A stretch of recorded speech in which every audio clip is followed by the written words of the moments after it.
you bring up a point that we encounter in organizations and in leadership and in the ecosystems and dynamics within organizations around this sense of how we reward behavior in organizations. And that can either be materially through bonuses, money, whatever. It can be through advancement.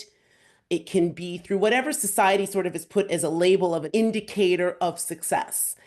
And unfortunately, what I've observed, and I really think that's where regenerative leadership, and we really need to shift the thinking, is that in a lot of organizations, we actually reward the me, myself, and I thinking, the I am sort of a monolith and by myself, I can, demonstrate excellence and not realizing the value of actually someone who's able to extract excellence from around them, what the power in that versus someone who by themselves is demonstrating excellence. That to me is what we need to be rewarding in our communities, in our workplaces.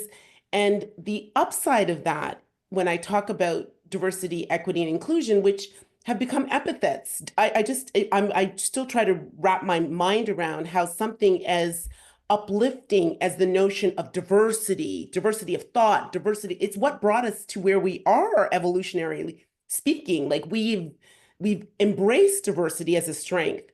Equity to me, when did equity, the notion of a balance and treating people fairly, become something that we are trying to move away from?